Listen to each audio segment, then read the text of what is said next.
Mayor R.J. Berry made a big deal about getting the feds to clean up and lock down the unfinished Anasazi building, which was a blight on downtown.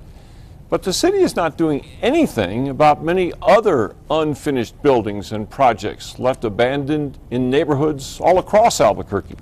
Dean Staley's on special assignment tonight to find out why. You can smell the pipes that are coming up, the sewer. You can smell sewer. Clarissa Smith lives right next door to this abandoned construction project in southwest Albuquerque. We've complained about it several times. The smell and the weeds are only the beginning. I looked outside, and there is the SWAT team is over here, and they have a man down in the little dugout or whatever in the trench with their guns here, and he's hiding here. She's been living next to this for 3 years. That was very scary. I mean, I get afraid for my kids to be around. Smith is not alone. Neighbors tell us this site on San Antonio in the Northeast Heights has been abandoned for at least 2 years. Near the Big I, this big eyesore, the result of a hotel expansion that has been stalled for years. On East Alameda, the shell of this building was inspected all the way back in 2008.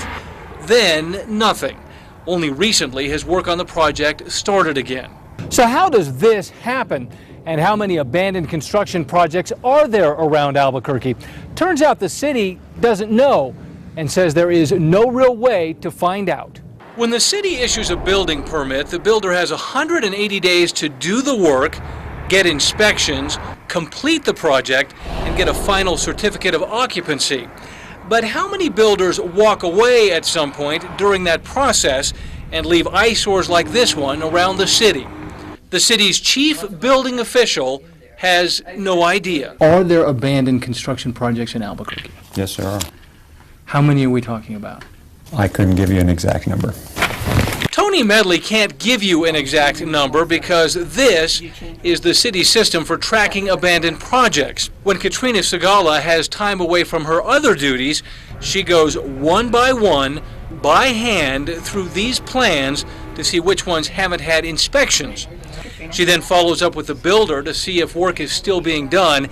In a good year, she's able to look at just half the projects. There's half of them that she didn't get to, that Right. You have no idea whether these projects were abandoned. That's correct. Is that a problem? To my feeling, no, that it's not. You're okay with this? You're okay with the fact that you have people getting permits to build in the city and not finishing the projects? Yes, because I don't believe no way to it track is them. a huge problem. But remember, the city has no idea how many of these abandoned eyesores dot the community. What you want is an exact number, a number that I can give you. Give me a rough number. Do you have a rough number? Are we talking dozens? Are we talking hundreds? What are we talking about? I can't tell you. The city can't even tell us how many of these projects there are across the city.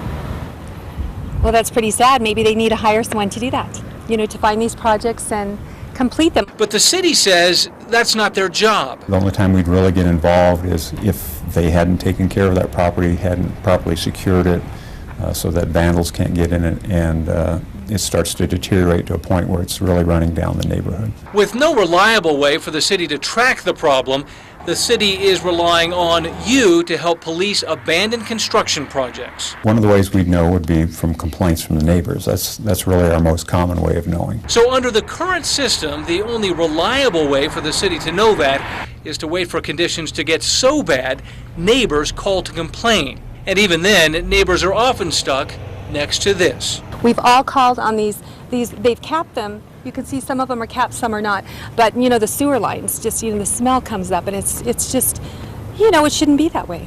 Clean up Albuquerque. On special assignment, Dean Staley, KRQE News 13. During the last city bond election, voters approved a $200,000 computer upgrade that should help to keep track of those unfinished projects, but there are still hundreds of projects stuck in that old system with all those rolls of paper stuck in the pigeonholes.